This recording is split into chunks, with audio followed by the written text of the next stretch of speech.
السلام عليكم، مرحبا بكم. شنو كاع، كنتمنى كلكم بخير وعلى خير. الوصفه اليوم هي هاد ليكيش السائلين اللي كيجيو ساهلين ماهلين، كيجيو روعه في المذاق.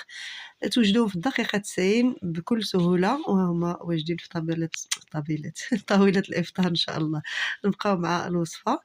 فيها مكونات بسيطه. كنحتاجو حبه وحده ديال البيض، غنحتاجو معلقه صغيره ديال الملح، واحد 50 غرام ديال اولا ملي ديال الزيت. انا خلطت بلديه وروميه، ديروا اللي بغيتو، اللي هي 4 كاس ديال العنبه، معلقه كبيره ديال السكر، واحد الخماره فئه 8 غرام، نحتاجو مرشيشه ديال الابزار، وواحد الكاس ديال الحليب فئه 150 ملي، وواحد ياغورت طبيعي. هنا غنحتاجو 200 غرام دقيق، اللي هي 2 كيسان ديال الدقيق ديال العنبه. بحال اللي قلت لكم مكونات بسيطه. غنجيبو شي باسينه ولا شي بول اللي غنخلطو فيه. اول حاجه ندير بعدا داك الحبه ديال البيض،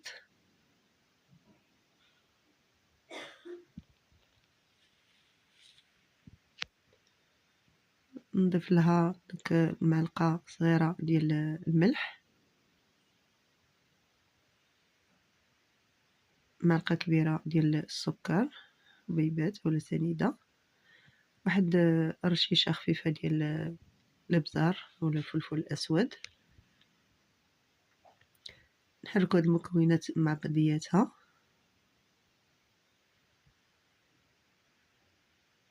وهنا غنضيف الزيت اللي قلت لكم 4 كاس اللي هو 50 ملي. انا خلطت ما بين زيت بلديه وروميه، وكنعاودو نحركو. دائما كنضيفوا المكونات وحنا كنحركو في نفس الوقت. هنا غنضيف داك الكاس ديال الحليب من الاحسن ما يكونش بارد من الثلاجه.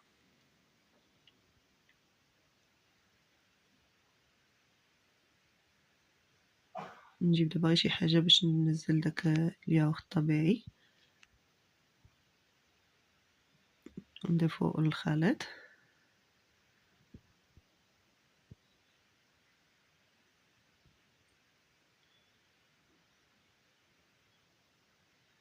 ونعاود نحرك عاوتاني المكونات كاملين مع بعضياتهم حتى ينسجموا.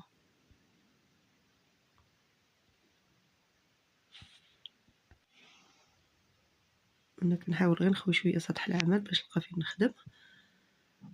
صافي حركت داك المكونات كاملين مع بعضياتهم مزيان. ودابا غنضيف الدقيق اللي هو 2 كيسان ديال العنبه اولا 200 غرام ديال الدقيق.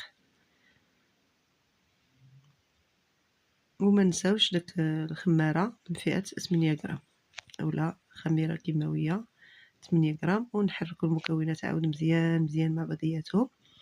هي بالنسبه للقوام ديال الخليط راه كيكون دقيق شي شويه، انتم كتشوفوا ثقيل شويه على الكيك. خليط الكيك كيكون هذا ثقل منه واحد شويه. المهم انكم تحركوا مزيان حتى ما كتبقى كتبان حتى شي حاجه ديال الدقيق، ينسجموا المكونات كاملين مع بعضياتهم. وصافي ها الخليط ديالنا ديال العجين واجد. هنا خديت طاوه درت فيها هاد ليمون، عندي انا هادو ديال السيليكون وهادو ديال الحديد. الا ما قدونيش هادو السيليكون نكمل بهادو الحديد. لا عندكم الاخرين هادوك ديال الاينوكس، دوك ديال الحديد اللي كنديروا فيهم لي طارطوليت اولا لي ميني طارط، هادوك استعملوهم ولا استعملوا اي مولات عندكم. هنا كنحاول ندير شويه من الخليط في كل مول وما نكثرش بزاف لان فيه الخميره، يعني باقي غيتنفخوا شويه. عطاوني هنايا بالضبط 9 الحبه. هنا بالنسبه للحشو جبت واحد نص فلفله حمراء ونص فلفله خضراء، شحرتهم هكا طريفات مع شويه ديال الزيت وملح والابزار. غنحتاج بحال اللي وريتكم شويه ديال الفرماج محكوك، شويه ديال علبه ديال الطون، وهذوك اللي في القريعه اعشاب ونسيمه، يا اما اعشاب ونسيمه يا اما غير الزعتر اللي عندكم موجود. هنا كناخذ داك الفلفلات في الالوان. شتي الحشو كيبقى اختياري، اللي عندكم ديروه. ديروا شاركوتري، لا عندكم شويه ديال الكفته، طريفه الدجاج، اي حاجه عندكم ديروها كتجي غزاله في هاد الكيش. انا درتهم بالطون، درت هاد الفلفلات نقسمهم على هاد الحبه ويمكن نرشهم غير هكذا عشوائيا. ومن بعد كندير داك الطون، كنحاول ما أمكن عيني ميزاني نقسم داكشي على 9 باش كلشي زعما كاع الحبات ديال الكيش يجيو فيهم الحشو متساوي.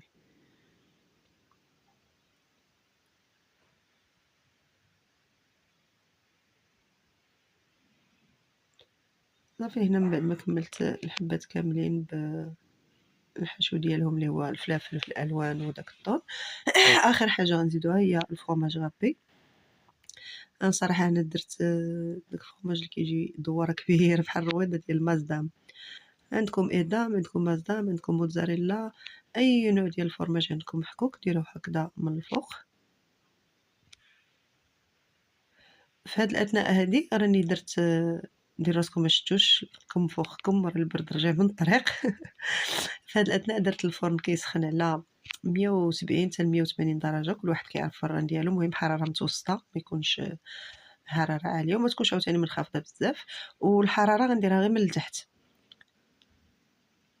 يعني ما تشعلوش الفوق والتحت، شعلو غير من التحت حتى يبداو يطيبوا يبانوا لكم بحال غيبداو يبداو يتحمروا من الجنيبات عاد شعلوا لهم الفوق. الفوق راه غير باش كيتحمروا شي شويه ويذوب داك الفرomاج.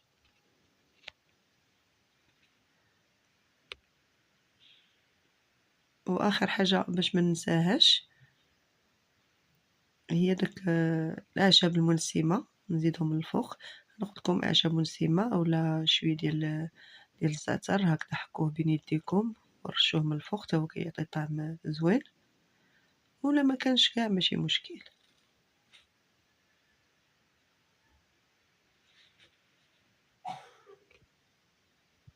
هكذا رشيشه خفيفه كيعطي واحد الطعم زوين صراحه.